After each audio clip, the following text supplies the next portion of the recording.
আচ্ছা আচ্ছা ভাই এগুলো সব আচ্ছা আচ্ছা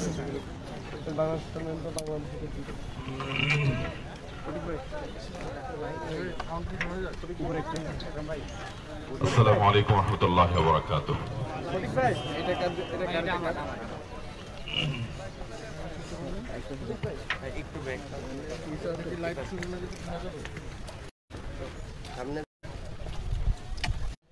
নবী করিম সাল্লাল্লাহু আলাইহি সাল্লামের অত্যন্ত গুরুত্বপূর্ণ একটি সুন্নাহ আজকে বাস্তবায়ন করতে যাচ্ছি। অনাবৃষ্টি, খরা, দুর্ভিক্ষ এবং বৃষ্টিহীনতার সমস্যা দূর করবার জন্য একজন ইমানদার আল্লাহ রাব্বুল আলামিনের কাছে রুজু হয়ে আল্লাহ রাব্বুল আলামিন যদি একজন ইমানদার রুজু হবেন এবং আল্লাহর কাছে দোয়া করবেন। আজকে সে দোয়ার জন্য আমরা একত্রিত হয়েছি। রোদের কষ্ট আজকে আমরা সহ্য করবার জন্য এখানে আসছি। অতএব আমরা সবরের সাথে ইনশাআল্লাহ পুরা সালাতুল ইস্তিসকা শেষ করব। ত্রিপলগুলা বিছানোর জন্য একটু আমরা সহযোগিতা করি। ভাইরা আমার, আরবে প্রায় অনাবৃষ্টির সমস্যা দেখা দেয়। দীর্ঘদিন পর্যন্ত অনাবৃষ্টির সমস্যার কারণে তারা সালাতুল ইস্তিসকা প্রায় প্রতি বছরই পড়েন। আমাদের দেশে ওলামায়ে কেরাম বিভিন্ন জায়গায় সালাতুল ইস্তিসকার আয়োজন করে থাকেন, কিন্তু এবছর গরমের যে ভয়াবহতা সেটা অনেক বছরের রেকর্ড ব্রেক করেছে। আমাদের দেশ মধ্যপ্রাচ্যের মতো এত নানা দিক থেকে সমৃদ্ধ নয়। আমাদের এই প্রিয় স্বদেশ, এদেশের মানুষ এবং গোটা বিশ্বের মানুষের প্রতি আল্লাহ তাআলার অনুগ্রহ, আল্লাহ রহমতের জন্য আমরা আজকে দোয়া করব। আর সে দোয়ার জন্য আমরা একত্রিত হয়েছি। সালাতুল ইস্তিসকা বা বৃষ্টি প্রার্থনার এই নামাজ নবী করিম সাল্লাল্লাহু আলাইহি ওয়াসাল্লাম তিনি সাহাবীদেরকে নিয়ে পড়েছেন মাঠে বের হয়ে, এবং তার সেই সালাত শেষ হতে না হতেই আল্লাহ রাব্বুল আলামিন রহমতের বৃষ্টি দিয়েছেন। পরবর্তীতে এত বৃষ্টি হয়েছে যে মদিনার ঘর বাড়িগুলো, কাঁচা ঘরগুলো বৃষ্টির পানিতে ক্ষতিগ্রস্ত হওয়ার উপক্রম হয়েছে। তখন আবার সাহাবীরা নবী করিম সাল্লাল্লাহু আলাইহি সাল্লামের কাছে দোয়া করেছেন, প্রার্থনা করেছেন যে আপনি আল্লাহর কাছে দোয়া করেন যেন আল্লাহ তাআলা এই বৃষ্টি এই মুহূর্তে শহরে না দিয়ে শহরের বাইরে দেন বা বৃষ্টি থামিয়ে দেন। অর্থাৎ ইস্তিসকা সালাতের পর এত রহমতের বৃষ্টি আল্লাহ তাআলা দিয়েছেন যে সেই বৃষ্টি আবার এত বেশি হয়েছে যে মদিনার ঘরবাড়িগুলো ক্ষতিগ্রস্ত হচ্ছিল, সব ডুবে একাকার হচ্ছিল। যেহেতু সেখানে ড্রেনেজ সিস্টেম সাধারণত থাকে না, বৃষ্টি হয় না,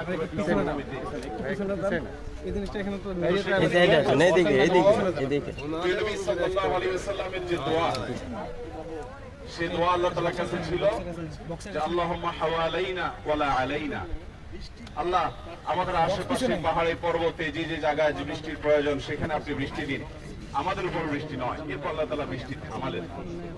ভাইরা আমাদের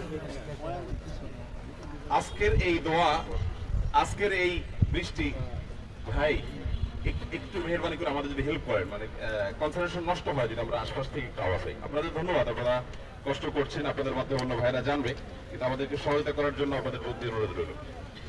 যেটি বলছিলাম ভাই, আজকের ইস্তিসকার সালাতে আমাদের কাজ হবে আল্লাহ তাআলার কাছে রোনাজারি করা। একদিকে রমজান চলছে, আর একদিকে রমজানের শেষ 10টা দিন চলছে।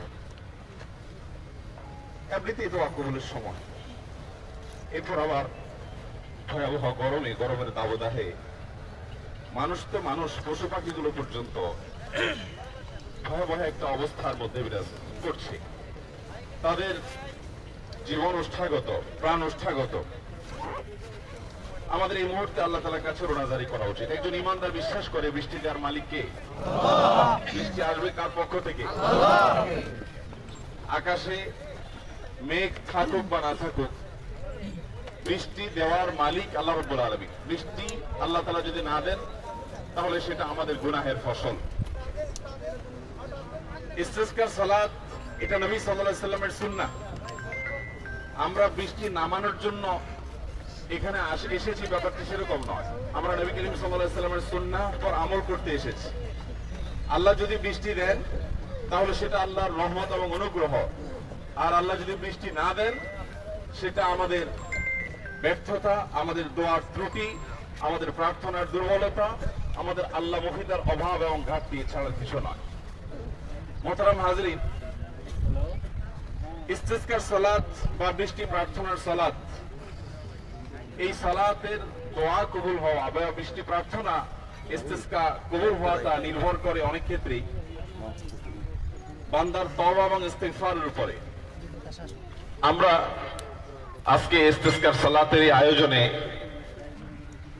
এই উসুলে আমরা নিজেরে আল্লাহ রাব্বুল আলামিনের কাছে নিজেকে সঁপে দিতে পারি, ইস্তিগফার এবং তওবা করতে পারি। তওবার একটা বিরাট সুযোগ আমাদের সামনে এসেছে। আমরা যদি পরিপূর্ণভাবে তওবা না করি তা আল্লাহ তাআলার অনুগ্রহ আমরা কখনোই পাবো না। আল্লাহ রাব্বুল আলামিন কোরআন কারীমের সূরা নূহের মধ্যে বলেছেন, ফাকুল তাস্তাগফিরু রাব্বাকুম ইন্নাহু কানা গাফফারা ইউরসিলিস সামাআ আলাইকুম মিদরারা। আসমান থেকে মুষলধারে রহমতের বৃষ্টি বর্ষণ হওয়ার জন্য আল্লাহ রাব্বুল আলামিন আমাদেরকে যে আমলের কথা বলেছেন তা হলো আল্লাহর কাছে ইস্তিগফার করা। অতএব আজ আমাদের কাজ হবে, আমরা বৃষ্টি প্রার্থনার সালাত অনেকে জীবনে প্রথমবারের মতো পড়ছি। অতএব সাধারণ এবং স্বাভাবিকভাবে আমরা 2 রাকাত সালাত আদায় করব। যদিও ইস্তিসকার সালাত নিয়ে ফুকাহে কেরামের নানাবিধ মত আছে, আমরা সাধারণ নিয়মে 2 রাকাত সালাত আদায় করব। সালাতের পর খুতবা হবে, খুতবার পর আমরা কিবলামুখী হয়ে আল্লাহর কাছে দীর্ঘ সময় দোয়া এবং রোনাজারি করব। আমাদের মনে রাখা উচিত, আমরা যদি বান্দার হক নষ্ট করি, অন্যের প্রতি জুলুম, অত্যাচার, অবিচার, নিপীড়ন করি, মানুষের অধিকার খর্ব করি, মানবাধিকার লঙ্ঘন করি, তাহলে আল্লাহ তাআলা আমাদের দোয়া কবুল করবেন না। ইস্তিসকার দোয়া কবুল হওয়ার জন্য পূর্ব শর্ত হলো আল্লাহর সমস্ত হকের ব্যাপারে দায়িত্বশীল হওয়া এবং বান্দার হকের ব্যাপারে যত ত্রুটি গাফিলতি আছে সেগুলো থেকে ইস্তিগফার করা। বিশেষ করে দুনিয়াতে যখন মানুষ মানুষের প্রতি, পরস্পর প্রতি জুলুম অবিচারের পরিমাণ বাড়িয়ে দেয়, মাত্রা বাড়িয়ে দেয়, অবিচার হয়, গুনাহ হয়, পাপাচার হয়, আল্লাহ রাব্বুল আলামিনের রহমত মানুষের কাছ থেকে উঠে যায়। রহমতের অনেক বড় একটা বিষয় হলো বৃষ্টি এবং পানি। অতএব সে অনাবৃষ্টি আমাদের জন্য কোনো ভালো লক্ষণ বহন করছে না। এটা আমাদের গুনাহ, আমাদের পাপাচার, আমাদের পারস্পরিক জুলুম, অবিচার, এগুলো বেড়ে যাওয়ার লক্ষণ। ইস্তিসকা কবুল হওয়ার জন্য আমাদের ইস্তিগফার করার এবং বান্দার হকের ব্যাপারে আল্লাহর কাছে রুজু হওয়ার, তওবা করার কোনো বিকল্প পথ আমাদের সামনে খোলা নাই। ভাইরা আমার, আমরা আল্লাহর থেকে অনেক দূরে সরে গেছি। আল্লাহর থেকে অনেক দূরে সরার কারণে আজ আমাদের ঈমান দুর্বল হয়ে গেছে।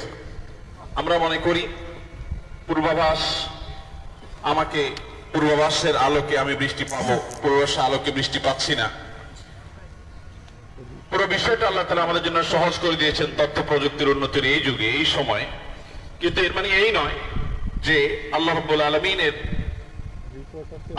আলামিনের রহমত এবং করুণার প্রতি আমাদের আস্থার কোনো ঘাটতি হওয়ার কোনো সুযোগ আছে। একজন ঈমানদার আল্লাহর দিকে পরিপূর্ণভাবে রুজু হবেন, আল্লাহর দিকে তার মনোযোগ থাকবে, আল্লাহর কাছে দোয়া থাকবে। আজকে সে দোয়া করবার জন্য আমরা এখানে একত্রিত হয়েছি। আজকের কষ্ট সহ্য করার জন্য, আজকের ঘাম গায়ে ঝরবে সেটা সহ্য করার জন্যই আমরা এসেছি। আমরা সেটি করবো ইনশাআল্লাহ। আল্লাহ তাআলা আমাদেরকে তৌফিক দান করুন। আমরা একটু কাতার করে দাঁড়িয়ে যাই, যেহেতু টাইম হয়ে গেছে, আমরা দেরি করব না।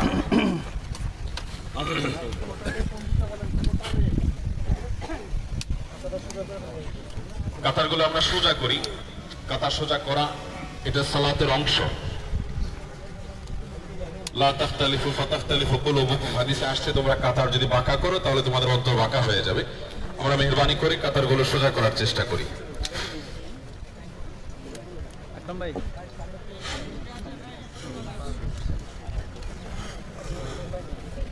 ডানে বামে খেয়াল করে কাতার খুব সোজা করি এবং কাতারের মধ্যকার ফাঁকাগুলো মেহেরবানি করে বন্ধ করি। পেছনে তো আওয়াজ শোনা যাচ্ছে আলহামদুলিল্লাহ, ডানে বামে তো আওয়াজ শোনা যাচ্ছে। যদি কোনো কারণে আওয়াজ শোনা না যায় তাহলে কেউ একজন আমরা মোকাব্বিরি করবো।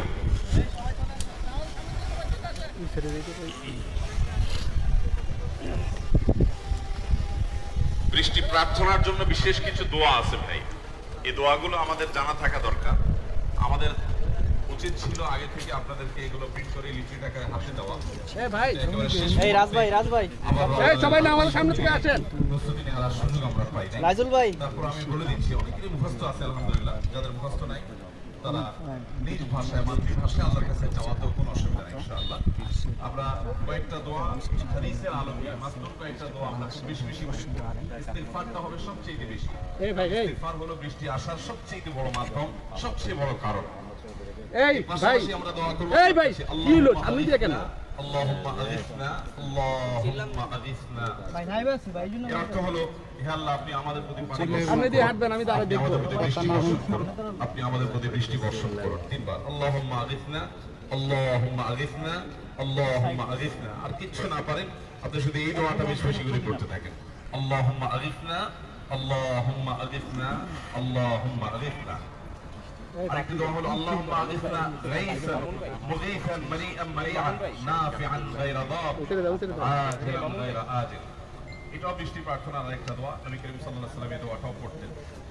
আরেকটা দোয়া হলো আল্লাহুম্মা আসqi ইবাদাক ওয়া বাহাইমাক ওয়ানশুর রাহমাতাক ওয়া আহয়ি বালাদাকাল মাইয়িত। যার অর্থ হলো হে আল্লাহ আপনি আপনার বান্দাদেরকে তাদের প্রতি আপনি পানি বর্ষণ করুন, বৃষ্টির বর্ষণ করুন। অবাহাইমাক আপনার চতুষ্পদ জন্তু প্রাণী তাদের প্রতি আপনি বৃষ্টি বর্ষণ করুন। প্রিয় নবী সাল্লাল্লাহু আলাইহি ওয়াসাল্লাম শুধু মানুষের কথা চিন্তা করতেন না, তিনি পশু পাখির কথা চিন্তা করতেন, তিনি প্রাণীকুলের কথা চিন্তা করতেন। ভাইরা আমার, আমাদের বাড়ির ছাদে আমাদের আশেপাশে দেখবেন বহু পাখি বহু পশু কিন্তু হাপিত্যাশ করছে এই গরমের তীব্রতা। আমাদের কর্তব্য হবে তাদের জন্য একটু পানির ব্যবস্থা করে দেওয়া, আমাদের কর্তব্য হবে তাদের দিকটাও খেয়াল করা এবং তাদের জন্য দোয়া করা। কারণ আমরা অপরাধী হতে পারি, চতুষ্পদ জন্তু আল্লাহর বিভিন্ন সৃষ্টি প্রাণীকুল তারা কিন্তু অপরাধী নয়। তাদের জন্য অন্তত বৃষ্টি প্রার্থনা করা, অন্তত সুবাদে আমরা যেন আল্লাহর পক্ষ থেকে বৃষ্টি পাই, রহমত পাই। এই জন্য নবীজি সাল্লাল্লাহু আলাইহি ওয়াসাল্লাম তার দোয়ায় শুধু তার নিজের কথা বলতেন না, তিনি পশু পাখির কথাও বলতেন, প্রাণীদের কথাও বলতেন। অতএব আমাদের প্রাণীদের নিয়ে ভাবতে হবে। আপনার আশপাশে আপনি দেখবেন বহু কুকুর, বহু বিড়াল, বহু প্রাণী এই গরমে অস্থির হয়ে পানির জন্য একটু পানির আশায় এদিক সেদিক ছোটাছুটি করছে। পাখি বিশেষ করে আশেপাশে থাকা বহু পাখি আপনি দেখবেন, অতএব সে পাখিগুলোর জন্য একটু পানির ব্যবস্থা করে দেওয়া এটা আমাদের কর্তব্যের অংশ। নবী সাল্লাল্লাহু আলাইহি ওয়াসাল্লাম শুধু মানুষ নয়, গোটা সৃষ্টি জগতের জন্য রহমত হয়ে এসেছে, সকলের জন্য করুণা হয়ে এসেছে। আমরা দোয়া করব আল্লাহুম্মা আসqi ইবাদাক, আল্লাহ আপনি আপনার বান্দাদের প্রতি রহমত করুন এবং আপনার চতুষ্পদ জন্তু প্রাণী পশু পাখি এদের প্রতি আপনি রহমত করুন, অর্থাৎ তাদের জন্য বৃষ্টি দান করুন। ওয়ানশুর রাহমাতাক, এবং আপনার রহমত আমাদের মাঝে আপনি ছড়িয়ে দিন। ওয়াহয়ি বালাদাকাল মাইয়িত, আল্লাহ আপনার এই মৃত শহর, এই মৃত দেশ অর্থাৎ সুখে কাষ্ট হয়ে গেছে, আমরা জানি আফতাবনগর এলাকায় আপনার অনাবৃষ্টির কারণে ফল ফসল ক্ষতিগ্রস্ত হয়। নামাজ আদায় করার জন্য বুঝতে পারছি হয়েছে সবাই বিশেষ করে দেশি এবং বৈশ্বিক যে পরিস্থিতি চলমান নামাজ আদায় করা, আমাদের অনাবৃষ্টি অত পর্যন্ত তাপদাহ বেড়ে যায়, আমরা গরমের কষ্টে ইস্তিসকা আদায় করা হয়, ইস্তিসকার সালাত আদায় করা মাহমুদ ইবাদত। তো সেজন্য আল্লাহর রহমত মহামারী সালাতের গুরুত্ব অনেক। একনিষ্ঠ তওবা করা অর্থাৎ তাওবাতুন নসিহার মাধ্যমে আল্লাহর কাছে রহমতের বৃষ্টি কামনা করা হয় এই সালাতের মাধ্যমে। আমরা আবারও বলছি, এবং যদি আল্লাহ তাআলা বৃষ্টি দান করেন সেটা আল্লাহর একান্ত অনুগ্রহ, আর যদি আল্লাহ বৃষ্টি না দেন সেটা আমাদের দুর্বলতা, আমাদের ত্রুটি, আমাদের বিচ্ছুতি, আমাদের ইস্তিগফারের মাত্রা আরো বাড়িয়ে দিতে হবে। সর্বশেষ দোয়া হলো আলহামদুলিল্লাহি রাব্বিল আলামিন আর রহমানির রহিম মালিকি ইয়াউমিদ্দিন লা ইলাহা ইল্লাল্লাহু ইয়াফআলু মা ইউরিদ। যার অর্থ হলো আল্লাহ ছাড়া সত্যিকার কোনো মাবুদ নেই, তিনি যা ইচ্ছা তাই করেন। আল্লাহুম্মা আনতা লা ইলাহা ইল্লা আনতাল গনি ওয়া নাহনুল ফুকারা, আল্লাহ আপনি ছাড়া সত্যিকার কোনো মাবুদ নাই। আল্লাহ আপনি কারো মুখাপেক্ষী নন, আমরা সবাই আপনার প্রতি মুখাপেক্ষী। আনজিল আলাইনাল গায়ব, আমাদের প্রতি আপনি বৃষ্টি নাযিল করুন। ওয়াজআল মা আনজালতা লানা কুওয়াতান ওয়া বালাগান ইলা হিন, এবং আপনি আমাদের জন্য আপনার তরফ থেকে শক্তি এবং যতক্ষণ পর্যন্ত বৃষ্টি হওয়াটা, রহমত নাযিল হওয়াটা বৃষ্টি বর্ষণ হওয়াটা আপনি উপযোগী মনে করেন, কোন পর্যন্ত আমাদের জন্য বৃষ্টি দান করুন। আমরা শুধু আল্লাহ তাআলার কাছে করব। আমরা দেরি না করে সালাতে চলে যাচ্ছি। আমরা সালাত আমরা খুব স্বাভাবিকভাবেই সালাত আদায় করব। উচ্চ স্বরে কেরাত হবে ইনশাআল্লাহ, আমরা কেরাত শ্রবণ করব। আর এর আগে আমরা বলেছি ফুকাহা কেরামের একাধিক ফরমেট, একাধিক নিয়মের কথা বিভিন্ন ফুকাহা কেরামের মধ্যে আছে। আমরা সাধারণভাবে এবং স্বাভাবিকভাবে দুই রাকাত সালাত আদায় করব। এটাও বিভিন্ন আসার এবং হাদিসের আলোকে প্রমাণিত এবং অনেক ফুকাহার মত, ইমাম আবু হানিফার মত বিশেষ করে। তো আমরা স্বাভাবিকভাবে দুই রাকাত সালাত আদায় করব, এরপর ইনশাআল্লাহ করব। আমরা সবাই কথা শোনা করেছি।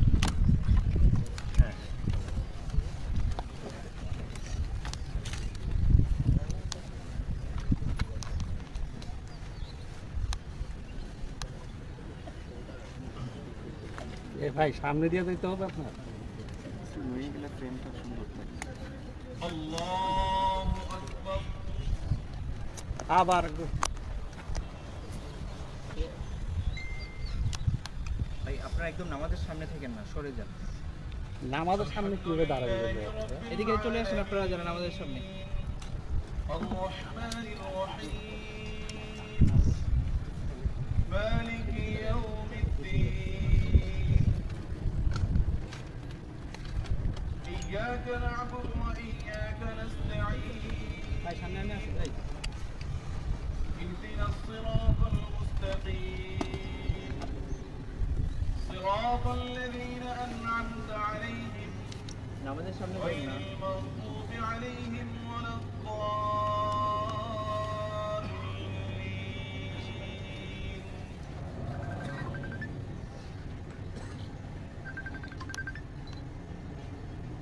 عما يتساءلون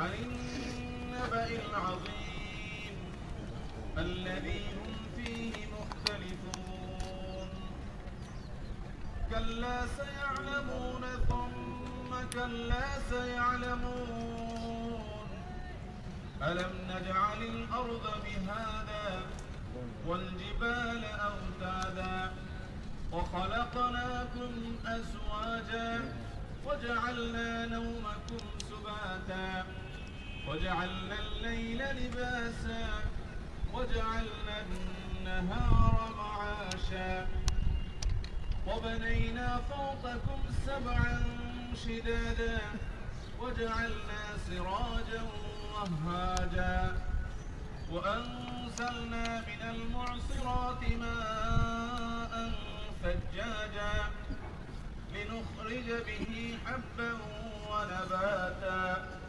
وجنات ألفافا إن يوم الفصل كان ميقاتا يوم ينفخ في الصور فتأتون أفواجا وفتحت السماء فكانت أبوابا وسيرت الجبال فكانت سرابا إن جهنم كانت مرصادا للطاغين مآبا لابثين فيها أحقابا لا يذوقون فيها بردا ولا شرابا إلا حميما وغساقا جزاء وفاقا إنهم كانوا لا يرجون حسابا وكذبوا بآياتنا كذابا وكل شيء أحصيناه كتابا فذوقوا فلن نزيدكم إلا عذابا إن للمتقين مفازا حدائق وأعنابا وكواعب أترابا وكأسا دهاقا لا يسمعون فيها لغوا ولا كذابا جزاء من ربك عطاء حسابا رب السماوات والأرض وما بينهما الرحمن لا يملكون منه خطابا يوم يقوم الروح والملائكة صفا لا يتكلمون إلا من أذن له الرحمن وقال صوابا ذلك اليوم الحق فمن شاء اتخذ إلى ربه مآبا إنا أنذرناكم عذابا قريبا يوم ينظر المرء ما قدمت يداه ويقول الكافر يا ليتني كنت ترابا. الله أكبر.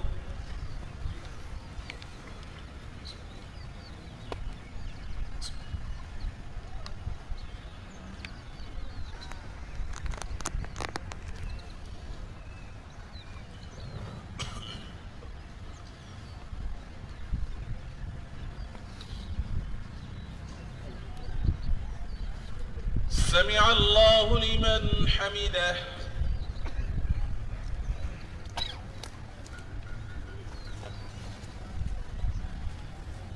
الله أكبر.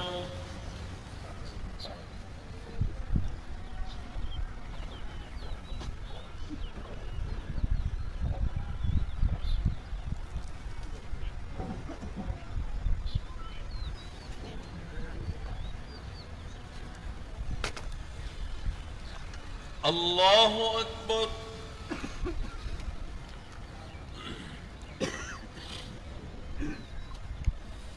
الله أكبر.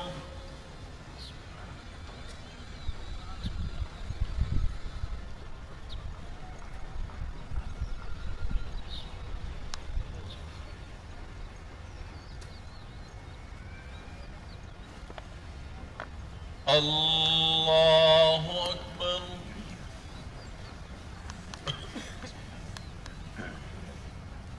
الحمد لله رب العالمين الرحمن الرحيم مالك يوم الدين إياك نعبد وإياك نستعين اهدنا الصراط المستقيم صراط الذين أنعمت عليهم غير المغضوب عليهم ولا الضالين.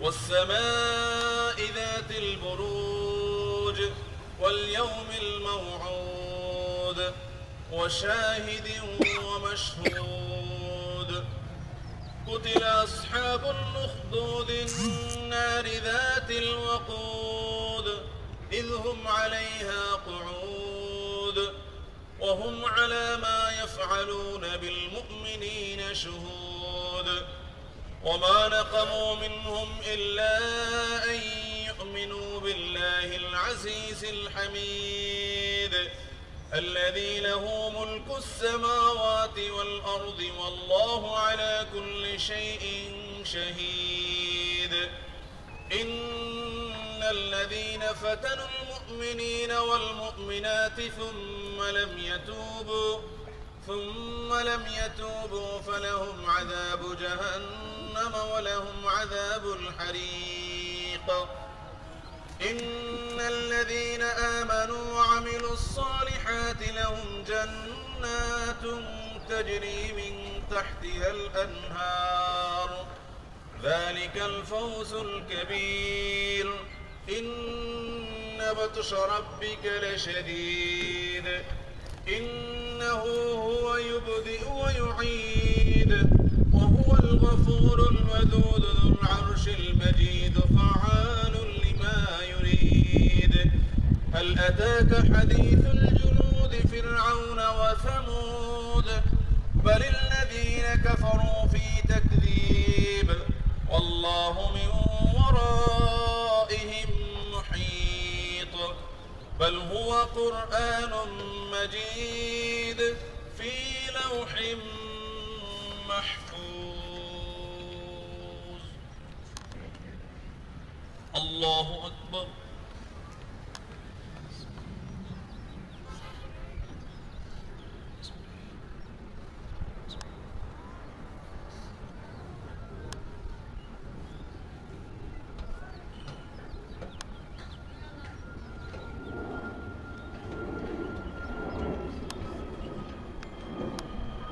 سمع الله لمن حمده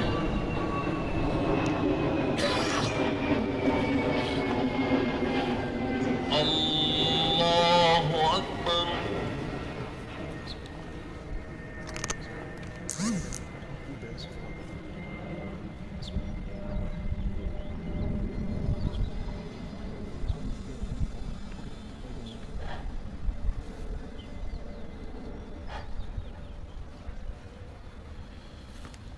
الله أكبر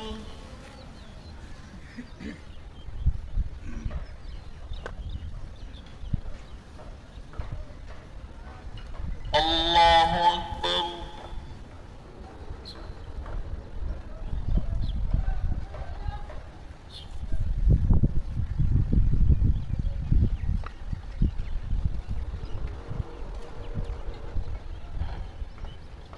الله أكبر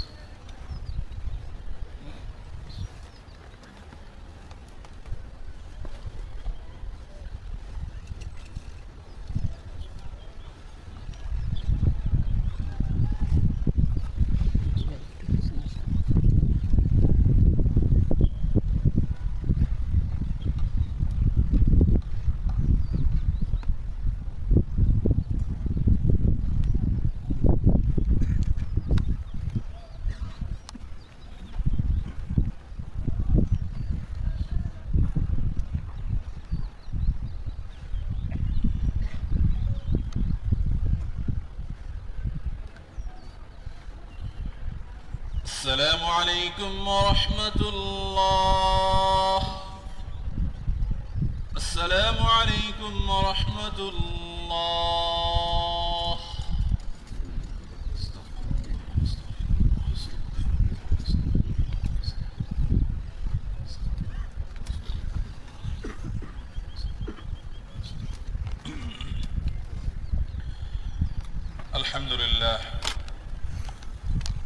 الحمد لله نحمده ونستعينه ونستغفره ونؤمن به ونتوكل عليه ونعوذ بالله من شرور أنفسنا ومن سيئات أعمالنا.